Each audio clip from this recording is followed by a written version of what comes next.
Scott, I'm glad you're still here. You seemed upset or something in the lobby when I saw you earlier. Oh, well, it was Bobby. You know, she started talking about the trip to Las Vegas. You still don't believe me. Laura, there's no danger. No, it wasn't that, Luke. It was just that I felt badly for Amy. She feels kind of left out because she can't go to Las Vegas with us. She's envious of the fun that we're supposed to have up there. Supposed to have up there? Okay, the fun that we're going to have up there. Nothing is going to happen bad. But you have no proof of that.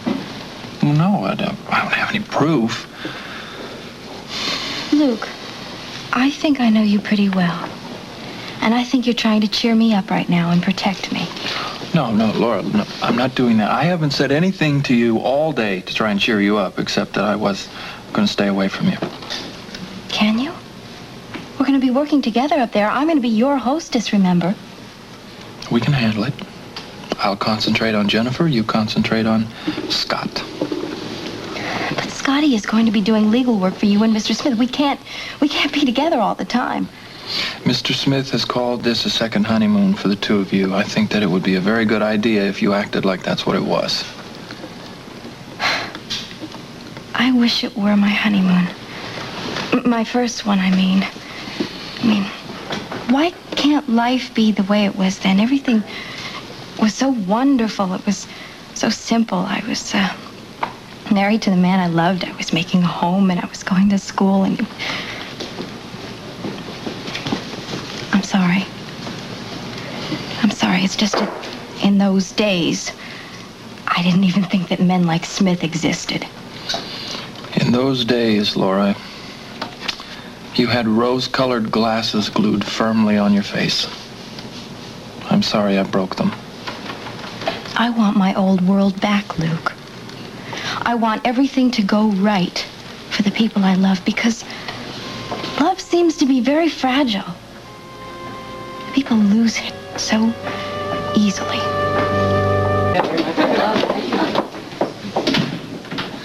All right, Bobby.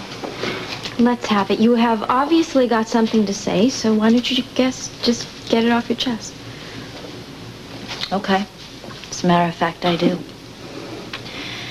Now that you've identified Johnny Colby as the man who raped you, you're off the hook with your husband and with the police. So I strongly suggest that you stop playing on the wrong side of the street, Laura, and go back home where you belong. In other words, stay away from my brother. You don't have any right to talk to me that way, Bobby. I have never done anything to hurt Luke. You never deliberately do anything to hurt anybody. They all just seem to drop by the wayside by accident. Sometimes they even manage to get themselves killed. First David Hamilton, now Johnny Colby. I don't want Luke Spencer to be number 3. And you know exactly what I'm saying, Laura, so just leave him alone. And I also suggest that if you're really smart, you'll get out of going to Vegas on this trip. I couldn't, even if I wanted to. Why not? Because Scotty is looking forward to it as a second honeymoon. He wants to go. Well, I think you're making a big mistake, and that's all I'm going to say about it. What you decide to do is your own business. But I really hope that you won't be sorry you didn't listen to me.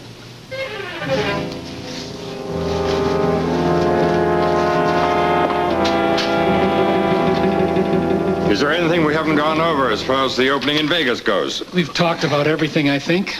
I have no problem, sir. Now that we have the service personnel and the employees set, I don't foresee any troubles from here on. Well, everything's gone very smoothly up to now.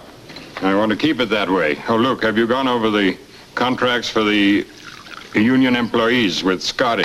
No, sir, but he's supposed to be on his way here now with the contracts. Good. You've done a fine job, Luke. I think you're a born executive. Well, thank you. It helps to enjoy your work.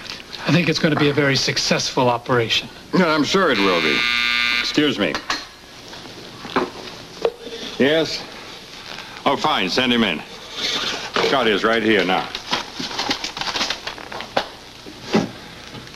Oh, hello, Mr. Smith. Hello, Scotty. It's good to see you again. Watson. Hello, Luke. Scott. Brought the contracts. Oh, fine. Now, let's see. Yes, everything seems to be in order. Why don't you and Luke sit down and go over them? Just go and use my office next door. And if you need me, you can give me a buzz. If not, it's all up to you. Right, sir. Okay, fine. Scotty?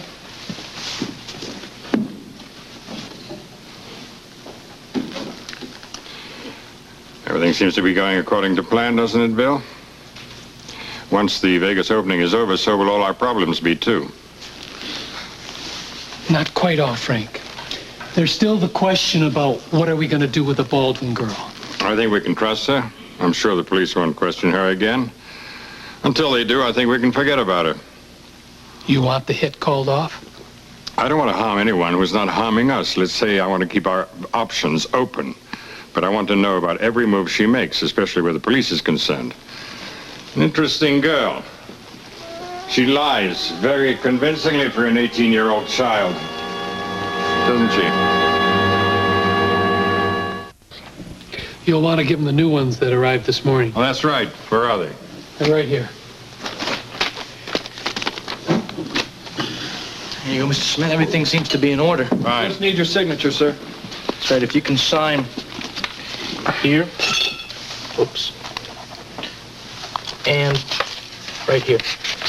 I've got a new set to give you, too. Bill? Here they are. Fine. I'll look this over when I get back to the office. Fine. Now, Bill and I are off to a board meeting. You two, Luke and Scotty, are welcome to use this office until you've finished. Scotty, we'll be talking to you very soon. Okay, Mr. Smith. So long, Watson.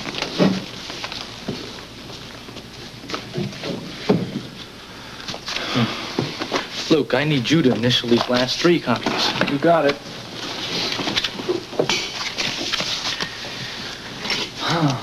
Boy, this is someplace, isn't it? It sure is. Tell you, pal, I'm going to have an office just like this someday. Desk like this. Maybe by then I'll have an empire as big as Mr. Smith's to run. You've got a lot of ambition, don't you, Luke? Guess I let that slip out, didn't I? Kind of a hungry young lion. Well, I'm willing to wait my turn, if it doesn't take too long. Is it really important to you? What it can buy is. Not me. All I need is enough to get by on. You ever been hungry? What do you mean? Are you kidding? No, I'm not kidding. I mean, had no food to eat. Hungry. No, I haven't, Luke. I mean, not really hungry. Well, let me tell you an amusing story about hunger, pal. My mother died, was Easter time. And, Bobby and I were just kids. This whole flock of welfare workers came in. They wanted to put us in a home. We hid from them.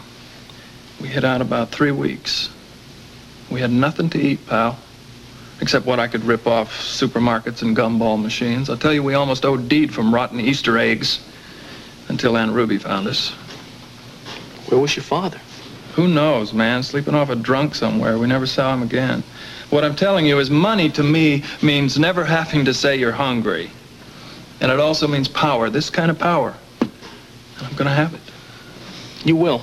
Working with Mr. Smith, you'll get it. I think so. It's my dream, anyway. What's yours? You got any dreams? Oh. Well, sure, being able to practice the kind of law that I want to practice, helping people that really can't afford it, legal advice, like the people on the docks. Scotty, people in the slums don't want charity from upstanding citizens. You go down there. Go ahead. Take your little white horse, ride down there. They'll throw rotten Easter eggs at you and anything else they can get their hands on. But I'll eat at least, then. Is that all you want out of life? What else do I need, Luke? I mean, I've got Laura. Yeah. What else do you need? That's right. You got her. I just want to get back to, basic law. The same way Laura's father wants to get back to basic medicine.